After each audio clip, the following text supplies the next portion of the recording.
Hi, welcome back to Wild Speculations. I'm Daniel. I'm Scott. Tonight we talk about Critical Role Campaign 3, Episode 32, A Stage Set. Yes. Interesting title for the episode. Yes. Uh, Could reference many things. yeah. One I am hoping for. But we'll get to that later. My first thought was us speculating about Dancer being a bard. Was the first thing. Okay. But I think more likely it's because they leveled up, Yes. which, by the way, blocked out my entire memory of this episode. I was struggling to remember what happened during the episode, and I stayed up for the whole episode, watched it live. Yep. It's a good episode, and there were great parts of it, but my awareness of what happened was not there. And let's actually talk about that for a second, since that technically happened before the episode started. True. So it is chronological. They rolled hit dice. Yes. Started with Taliesin. Got a 12 on his barbarian hit die. Yeah. 4, 4, 2.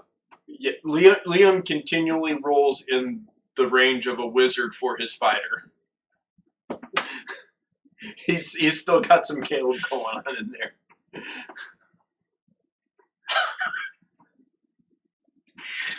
Yeah, I mean, until he rolls above a 6, yeah. Yeah.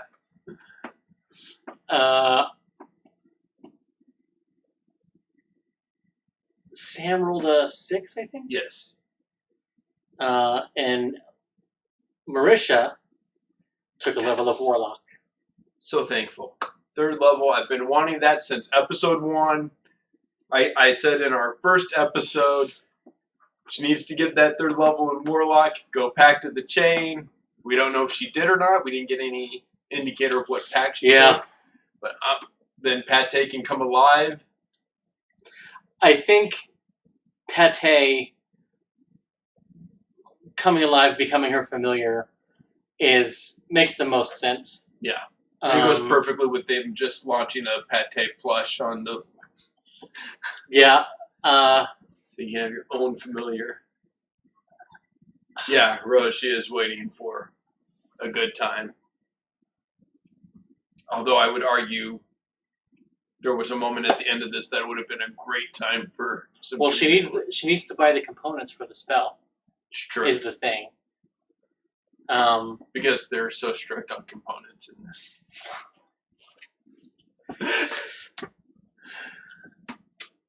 I know, but technically she needs to buy the components. Yes. And that has been getting more and more strict every campaign about component costs. And Caleb,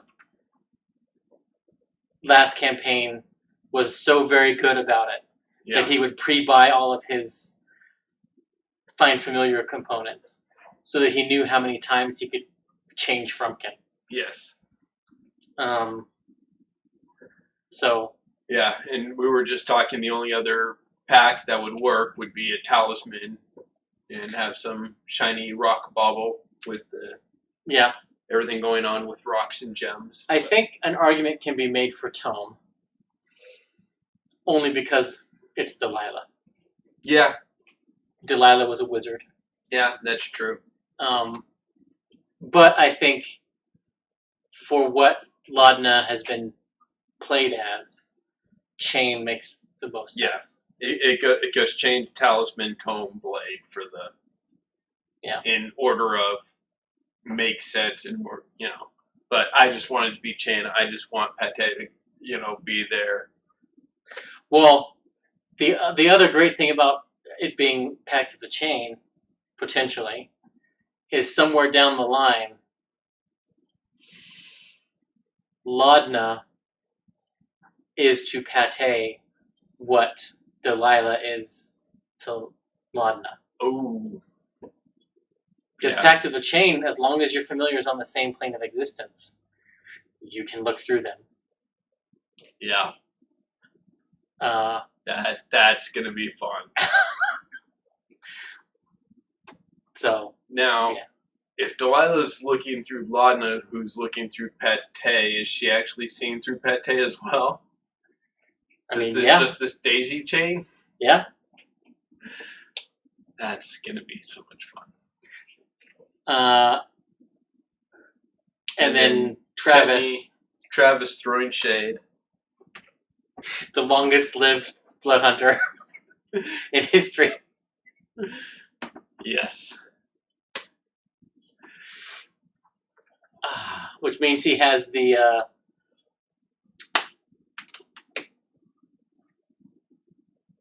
I want to say room, but that's not what it is. The seal that he can put on people. Yeah. That he thought he had this level for a moment. And Matt was like, oh, that's next level. Oh, yeah. But the episode begins with the long, awkward goodbye. Yep. Seems to be the way goodbyes go at family reunions. Yeah. Especially tense ones. Yeah.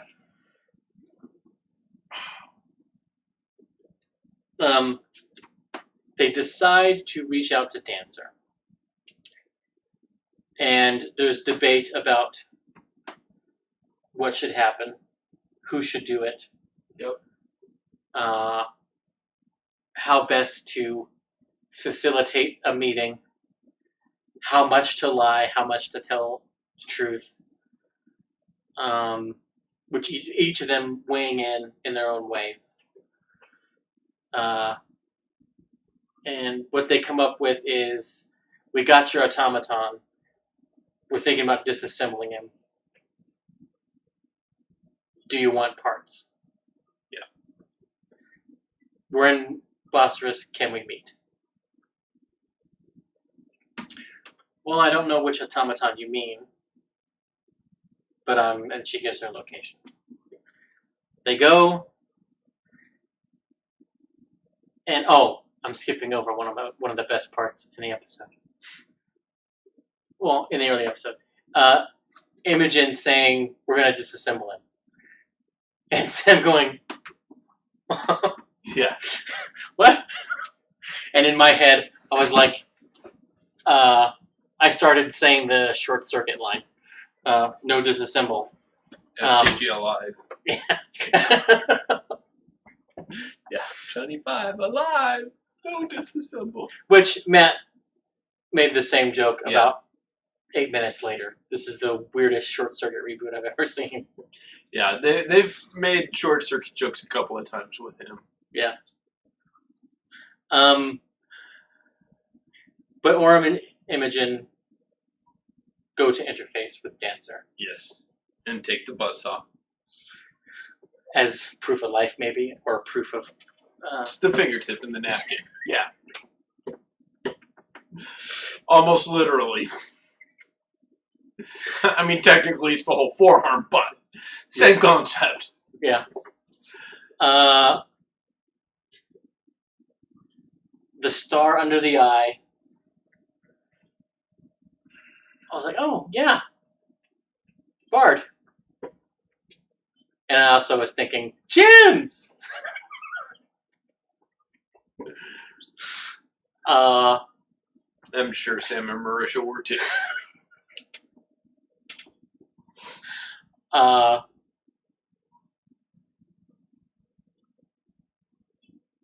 Gotta give props to Orm. Oh. And now I'm gonna blank.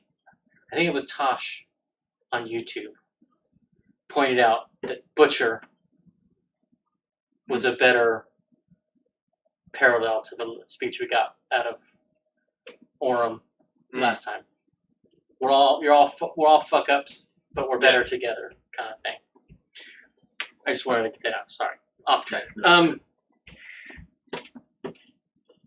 But they are like, look, we know that this is difficult, and Orm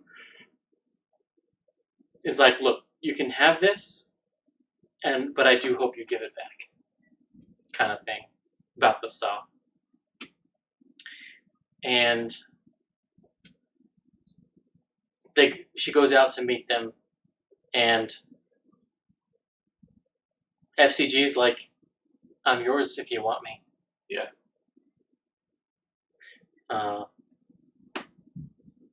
An interesting offer that I think everybody knew would not be taken right up.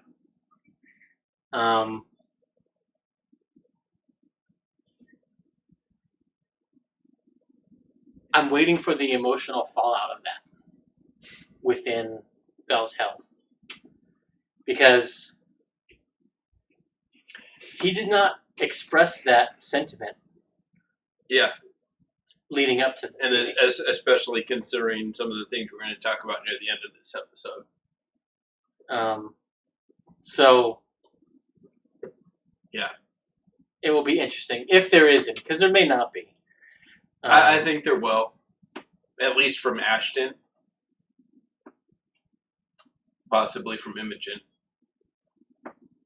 Do you think Ashton and Laudna, that happens near the end, might have been a result of that? Is that why you say we're going to talk about it before the end? Kinda. There was a statement that Ashton made that we'll get into at that point. That just cemented a vision for my, I don't know what to, I guess Lodstone, because his last name is Greystone, and that's the one thing that makes most sense. So that's what I'm going with for that ship name. Yeah. But Lodstone, it's like Lodestone. Oh, yeah. Yeah. So.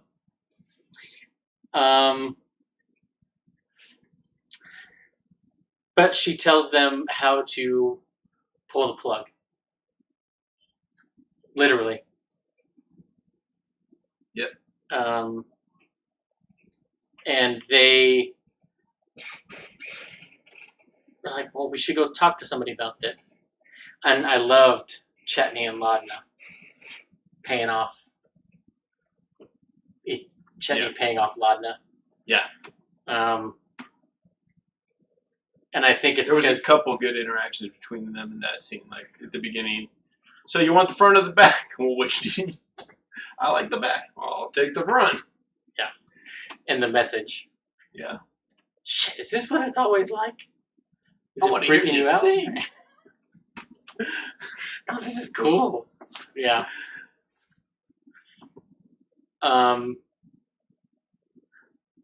So we'll see if we get that. If we get a message concert from Laudna. Be the long rumored musical episode. Well, and I just thought of how it can happen in game. She starts singing him a lullaby at the next rest.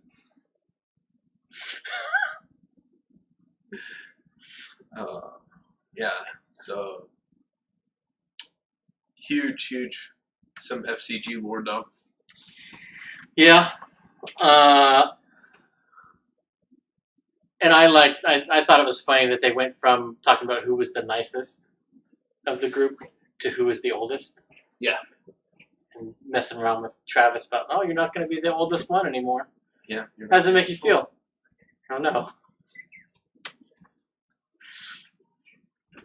But the biggest punchline of lore, arguably ever, the longest setup and punchline in lore of a character was in this episode, and started with them talking about, ask me about my pussy t-shirts. Yeah. And the awkward merch alert. Fresh cut grass destroyed my pussy. One-eyed monsters. Yeah. And Matt losing his shit, and he's like, what? It's canon. He's like, I know. And it's like, at that moment, Matt realized what Sam had done. And yeah, he responds with the phrase, what is wrong with you? Which is the only acceptable response to that realization. And I will say what some members of our group ask of me on a semi-regular basis. Looking at you, Snoopy. Yeah.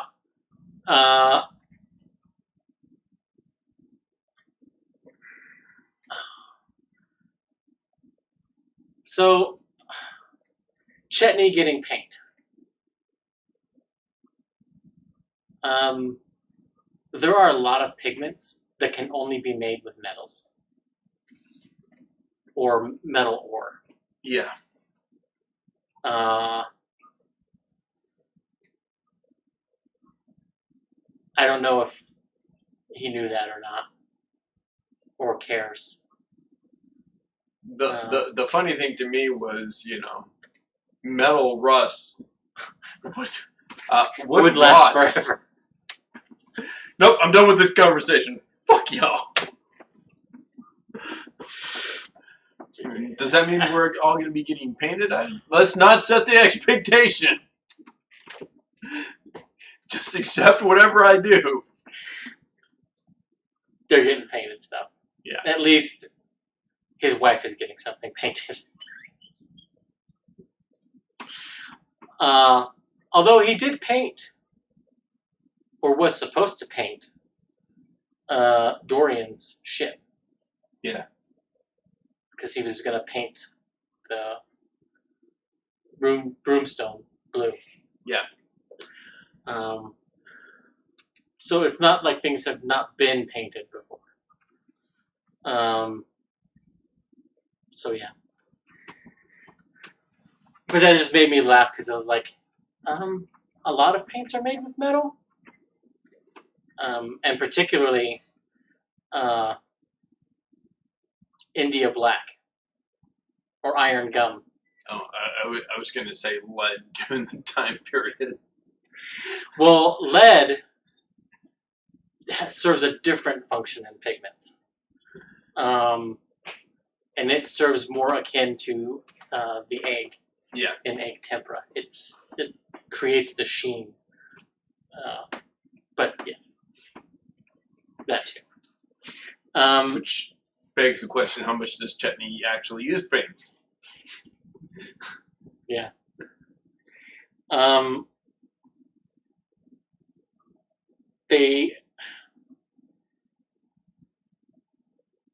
So they asked Joe again to detail who brought FCG in. Mm-hmm. And Imogen reads his mind to get a picture. Yep. Laura doing her best to pry information out of Matt with leading questions. Yep. And Matt not giving her any answers. Yeah. Do you think the lack of answers is evidence in and of itself? No. Okay, so you don't... Well, do you think that was Devexian? Yes. Okay. Based solely on the faceplate? No. We've talked about Devexian before, and that he was going to revive automatons. And we talked about a Aormaton uprising. We've talked about all these things. And he would know. Now here's some of the things that did come up when we were learning about this and the Aormaton assassin droids. He did it because he's putting the assassin droids out there to kill the meat sacks. Now here's another thought. We now know that he is from, I mean, we knew, but now in-game we know he is from Aor. And he was alive back then. We know of a rival city that had a hawk-like person during the Calamity. Is this large bird that kept attacking him Saret? And is this a memory from back then? Or is it a descendant of Saret and it's a more recent memory? An interesting thought, but I think he was basically a statue, and the birds kept shitting on him. But that is an interesting way to look at it also. Yeah.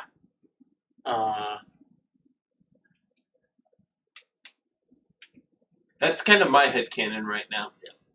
The only thing that I say is it's not that, is he didn't have that reaction to any of the other Icefura that they run across. It's only to regular birds. Fair. So, yeah, I think it's just a funny gag about him being shit on for centuries. And also a way to, in some way, telegraph that some Aormatons may have been aware of the passage of time, since they were deactivated during the calamity.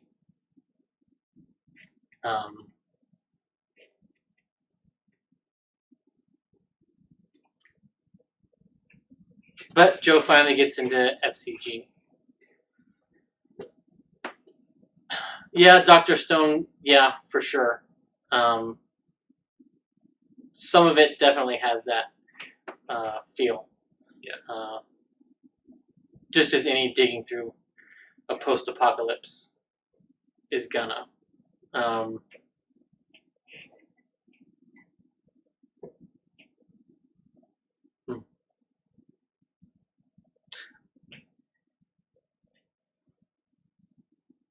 And I loved the colors being only one thing. Yeah. If something is a color, it means that thing always, no matter what. And it's like, there are a lot of things that emit a lot of different colors of light. They don't all mean the same thing.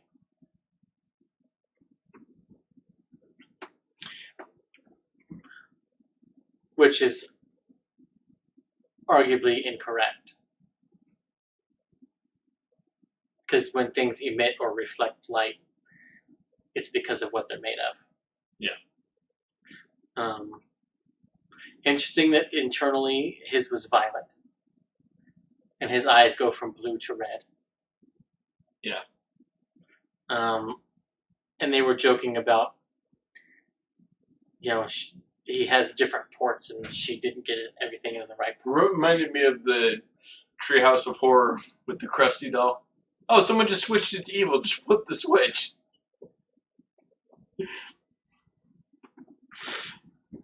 From evil to good. And yeah.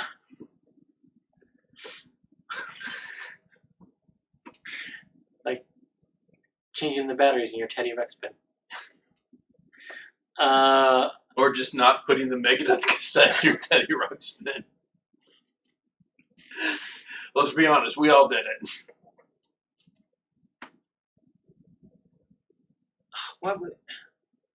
What was Marty playing in Back to the Future?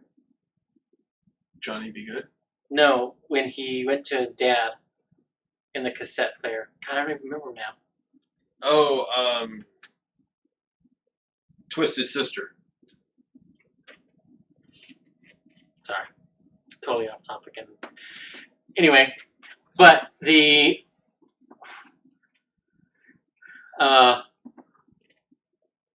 mishearing of Matt continued this episode with the Karen calling. I would like to speak to the manager.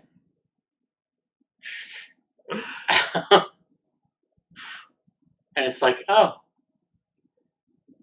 is that like a positive thing to come out of an apocalypse? As a lead up to? But yeah.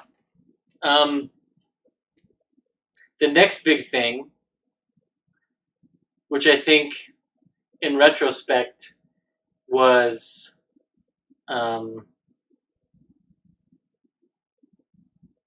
foreshadowing Okay. of what happened at the end of the episode. The spotting of Autonavo. Yeah. And Orem, as nice as possible, without pressing. It's like, hey, how you doing? Remember me? Yeah, no hard feelings. What are you doing here? I'm seeing an old friend. Insight check. You get that there might be something else behind it, but that it's not necessarily untrue. Yeah.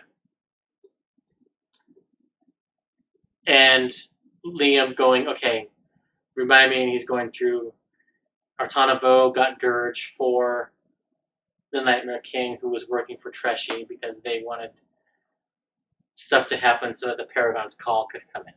Right. Is she affiliated with Paragon's call? And or is she serving or looking for Treshy? Because our party seems to be more on the side that she might be looking for him. Yeah. Because like we might not be the only ones looking for him. And they went directly there. So it's not impossible that she tailed him. Yeah. Or had whoever she's working with tail him.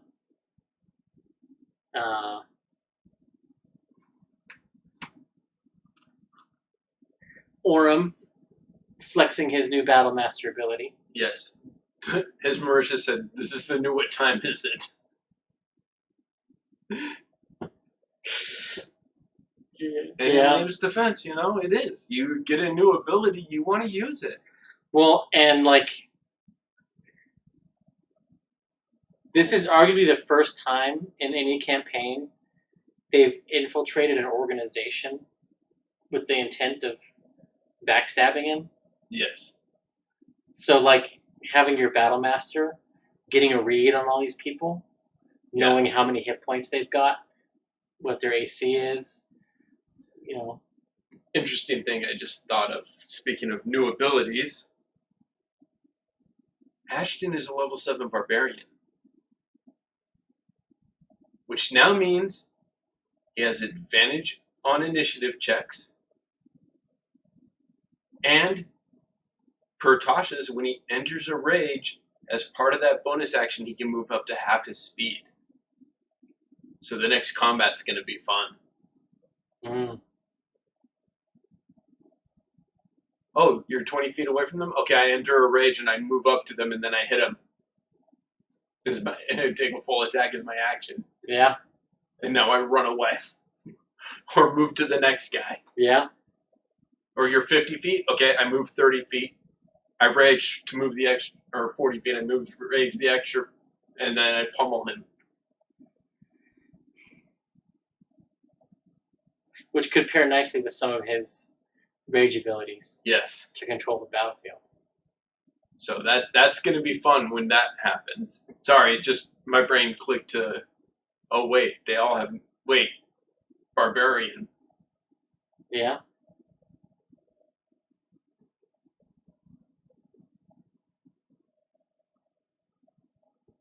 We don't have... Imogen didn't display her 4th level spell. No. FCG did his. Yes. Locate creature. Yep. Well, I mean, FCG is a cleric. He can switch it up every long rest. Yes. But the one that he chose for today. Yes.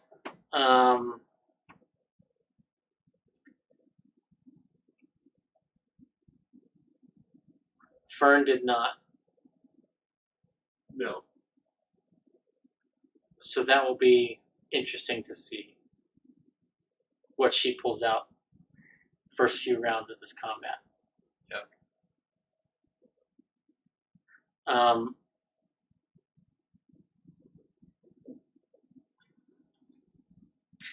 the shipment that they're loading, Ashton recognizes some of the crates as being crates he died trying to get at one point.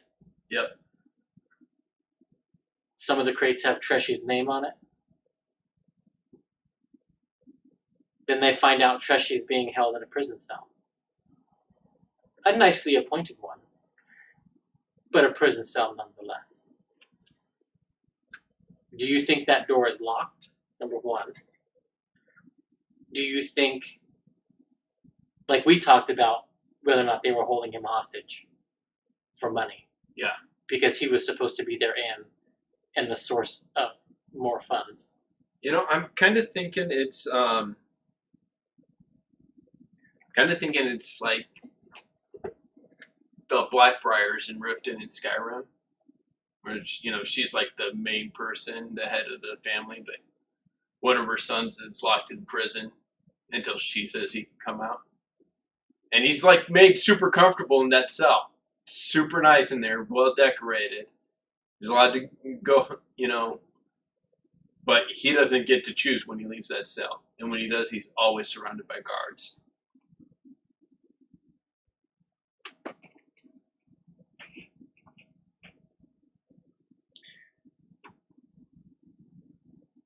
The Karen Culling, I think, was I think it was an uprising. Whether or not Aor intended for these things to betray and do what they wanted almost doesn't matter. I mean, it kind of does. Especially because, like, I think they were designed for an Order 66 type thing, but they kind of took it upon themselves type uprising. So some of it depends on whether or not Matt is going to use any part of the 3 laws of robotics. Right. And we don't know that yet. Because one of the first steps in the robots sort of gaining sentience in the robot series is the writing of the zeroth law, which allows them to violate one of the 3 laws of robotics and not shut down. And I think if you are building automatons with contradictory programming, something like that is going to happen. And so, yeah, I don't know. I don't think we know enough about it. And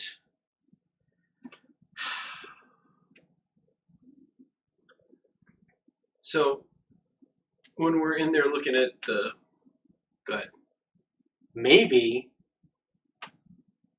the freeing of the Aormatons occurred at the next apogee solstice, which would have given them like 100 years or so. Yeah. Of producing them and sending them out and everything.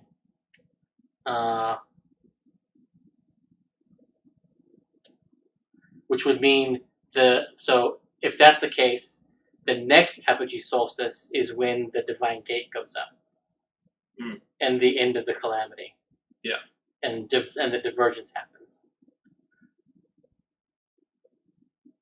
Which was 8 solstices ago. Thereabouts. Yeah. Well, one thing I found interesting, since we're on the topic of the solstices and the calamity and stuff and all that, all the building supplies that they wanted, the stone and the mortar, they're building a ziggurat.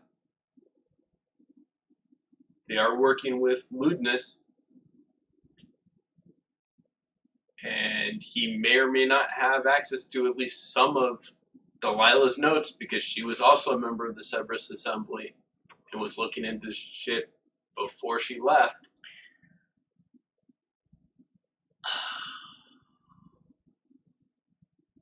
If memory serves, the ziggurat beneath Whitestone was dedicated to a betrayer god. And that's why the sun tree was planted there, was to suppress it and trap it. And if the solstice is about the divine gate and a way to bring it down,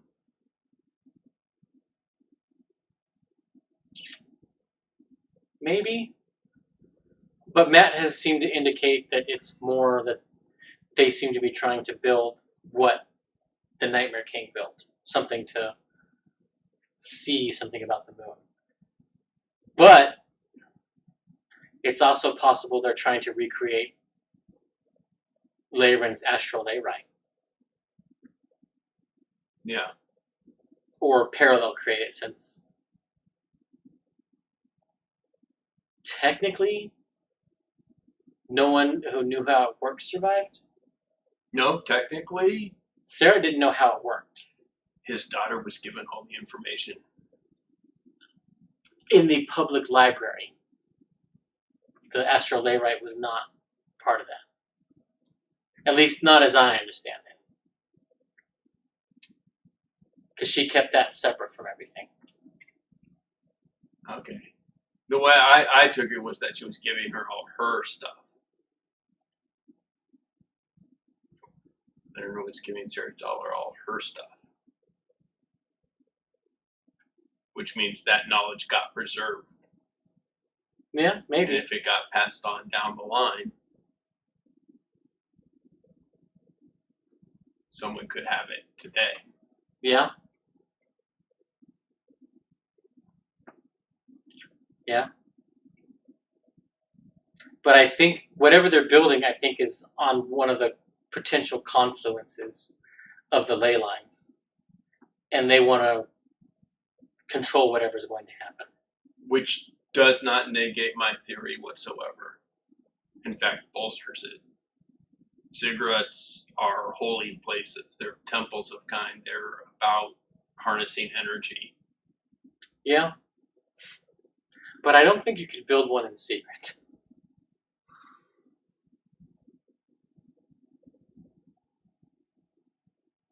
Fair. I mean, if you're building it out in the desert. Every pyramid the Egyptians built, everybody knew about.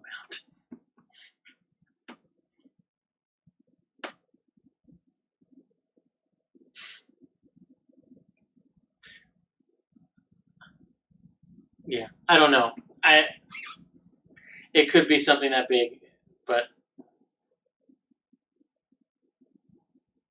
well, I don't know. She's sort of the leader of an army, I guess. Yeah. Or purported to be the leader of an army. And 100 people in a fort is not an army. So, yeah, maybe. I just went down a rabbit trail connecting Ludinus to Delilah, the Cerberus Assembly to the Ziggurat to... Yeah, but I don't think Ludinus wants to bring the Divine Gate down. Because he strikes me as someone who's anti-divinity. Again, I do not believe, and I believe this has been proven, Ludinus does not have great risk assessment or forward-thinking abilities. Immediate goals are more important than long-term detriments to him.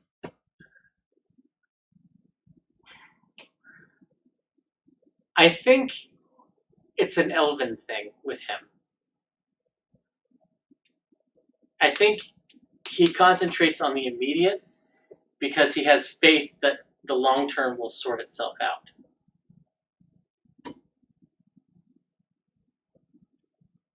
Sure, maybe. He sucks at risk management assessment. Whatever reason that's for, whether he believes it'll all work out or he just doesn't think of it, he's not good at weighing risk assessment. Fair.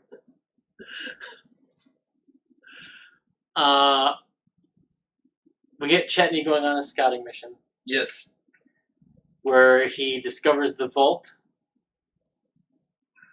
and the prison cell and the alarm chain. Yep. And all I could think about was my character has an immovable rod. Just sliding a rod between those links and clicking it. Or you'd probably want to do it up high because they probably pulled down. So up and then click. Yeah.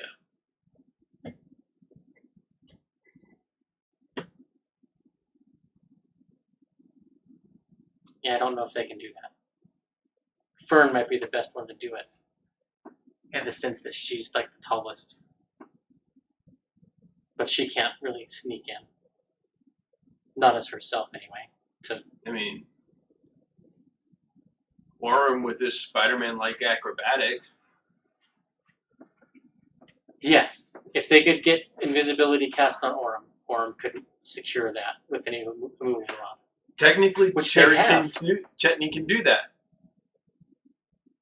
The feat doesn't say you can only cast it on yourself. Oh. He could use his once-a-day use of invisibility and cast it on Orm.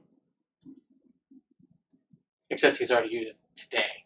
But, I mean, technically they have that ability. Yeah. It just says you learn the invisibility spell in one other. Oh, yeah. You can use it once for free and with spell slots if you have them. It doesn't say you can only target yourself with it. And the big moment in this episode, especially for your ship for this season, Yes. the Ashton and Laudna shopping trip. For rings. No less. My heart was... And then Ashton makes a comment about them bringing Imogen, taking care of Imogen and FCG like they're the stepkids. They're each other's stepkids. And it's just this whole family dynamic, which goes back to what I was saying earlier. And it's just perfect. It needs to happen. Yeah. Yeah. Strongest ship vibes yet. Yes. And the riffing back and forth and with the... bickering like an old couple. Yeah, and the don't say I didn't do anything. You've done something nice for me. And I was just like, yes, please, yes. Oh my God. I was so happy. So in the episode, I forget who it was exactly. The comment was made and sort of seconded that if all you were going to do was buy it, this could have been done and over with a lot faster. And I was like, yeah, but we wouldn't have got the ship stuff. Yeah, no. We needed that. I needed that. If no one else on this planet needed that scene, I needed that. Yes. In fact, you know, because I usually catch the second half of the live because of work and then rewatch. But when I loaded the video on demand, I went straight back to that scene, watched it again before I watched the beginning because it made me so happy. Nice. Yeah. And if that's not what video on demand is for, I don't know what it is for. Yeah.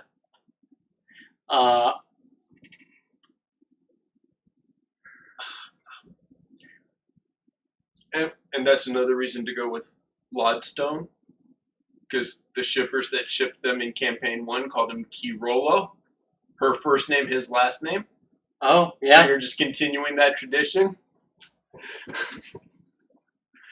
Fair enough. I submit for the fandom to approve Lodstone. Yeah.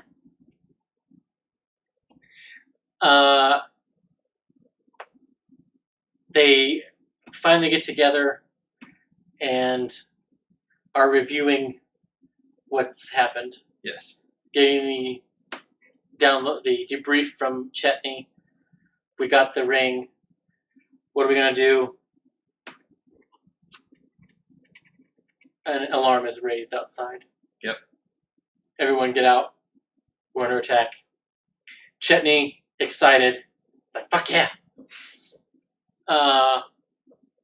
They get out. Someone gets blasted off the crawler or wall. It's unclear.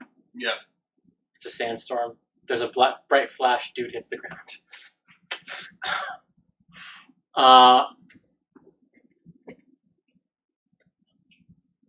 I think it's Artana Vel. Or somebody she's working with. Yeah. And I think seeing them here pushed up her timeline. I think.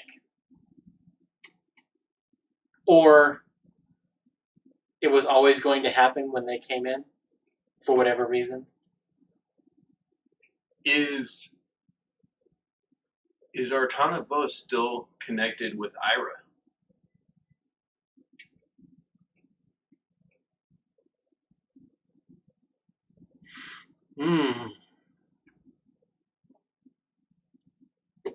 Because Ira knew about their base. Yeah.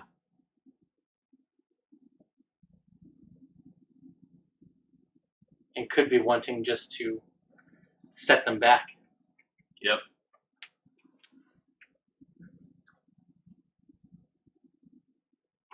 Yeah, maybe.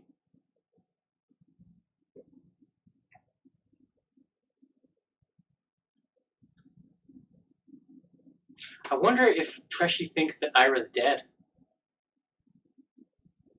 Because I interpreted his comment about when people think you're dead to mean the Sealy Court. Yeah. Or the Unsealy Court. What if it was Trashy? Yeah.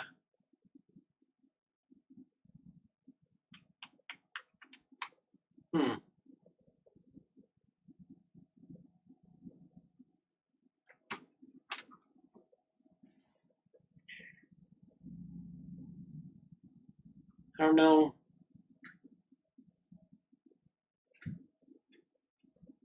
I don't know if that necessarily changes anything. Other than the goal of the raid. I mean... And if she is working with Ira, Ira could have told her, watch for these people. I mean, this could be pushing it in a direction because Artana and Ira together would be a level appropriate battle.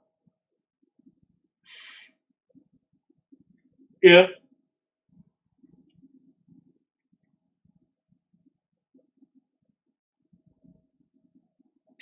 Part of me thinks they can't. I guess it depends on how much they feel that they need from the Paragon's call, and specifically from Otahan. Mm-hmm. Because they haven't really interacted with her again. Right.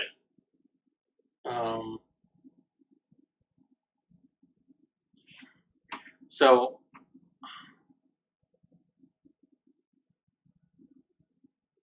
but like part of me thinks that they can't be done. But I guess we will find out in the first 2 rounds. Yeah. Of the combat, how they're going to progress, and whether or not they take this as their opportunity to grab Treshy and leave, or if they protect the call to get more space and more ability to move around. Yeah. And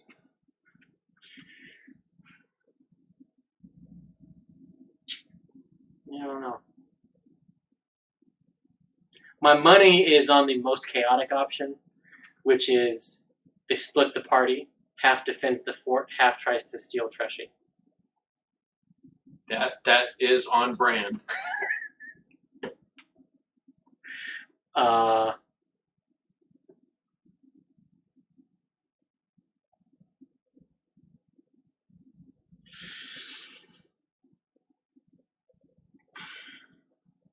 If they don't, I could see them planting the ring on the crawler to try to use it to get Treshy out at a later date. Yes. We know where this crawler is. We can get there, get on it, and get out and meet our skyship. Yeah.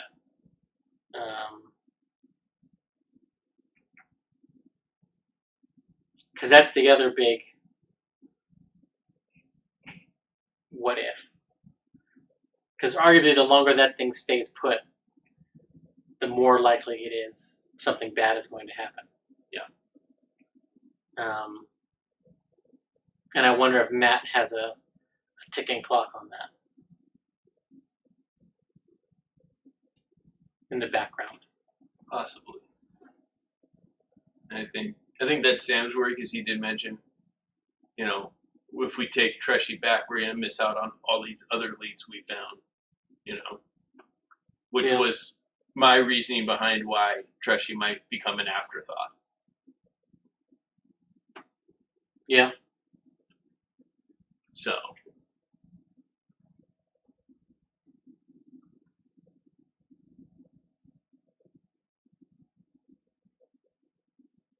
So do you think this is Matt's version of Orcs Attack, roll initiative, to get the plot moving again? No, I think this is Matt's version of Orcs Attack, roll initiative so you can show off your new abilities. There's usually a battle shortly after a level up, so that people can play with their new toys. Sure. Now, might it also be serving a double function of let's get the plot rolling again? Absolutely. Fair. And it also gives them it's an opportunity for them to get in more with Paragon's Call and get that space and earn a level of trust before Imogen has a sit down with Otahon. Yeah. I mean, it definitely gives options. You can earn the trust. You can snatch the guy and burn the bridge, They've got different directions they can go with it, which is Matt's style. They're all going to end up going through the same doorway. It's just which hallway are you going to take to get there? The illusion of choice. Fair. You can be a cleric or you can be a warlock. Either way, you're serving a powerful being outside yourself. The choice is yours. You've got free choice. Either way, this is happening. Fair.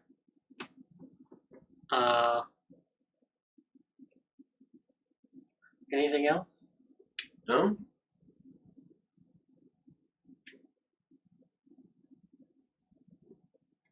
I don't think we missed anything.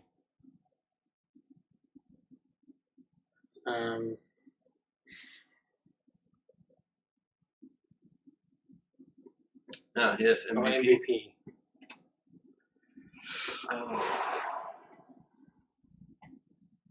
That's a tough one.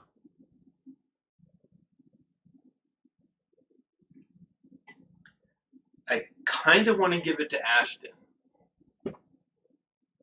And I am leaning towards Imogen. And I think that's another valid option. For me, Ashton, even in the areas where he wasn't front and center, he was instrumental in planning and the talking things out. When they were reviewing the plan, when Lana was not getting it, when they were discussing about who's going to dismantle FCG, all the way up, In terms of keeping everybody focused, for sure. And then part of it is just for the ship moment. Yeah. Yeah, I think Imogen for me, just because she got the most exposition out of everybody. Yeah. And she's definitely up there for me on the list, and honestly, they're about tied, but it was the shipping moment that pushed Ashton over the edge for me.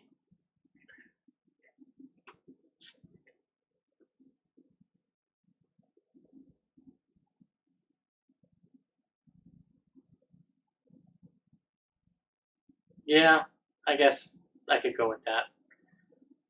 Orem is another strong contender. Yes. And for much the same reasons as Ashton. Very much. And also really controlling what happened with Dancer. Yeah. And sort of keeping FCG whole, as it were.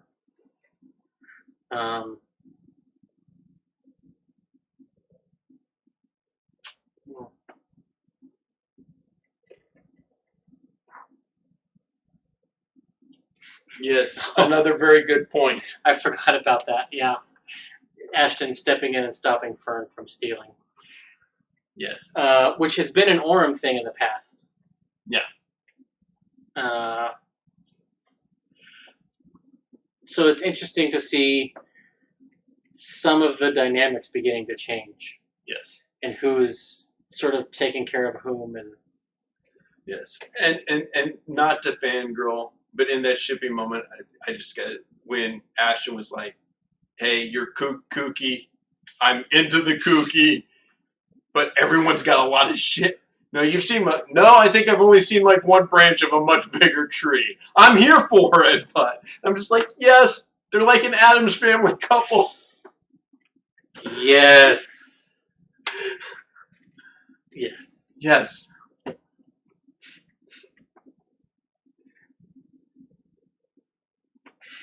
Now we got to see the fan art of Laudna as Morticia and Ashton as Gomez. Yes. Yes. If any of you are artists,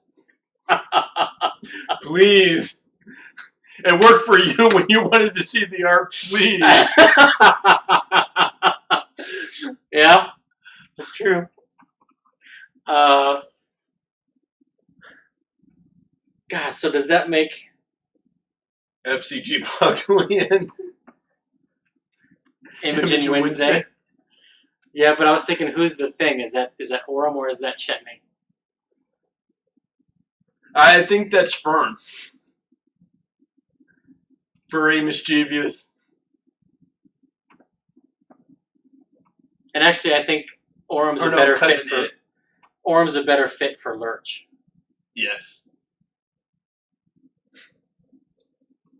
Fair enough.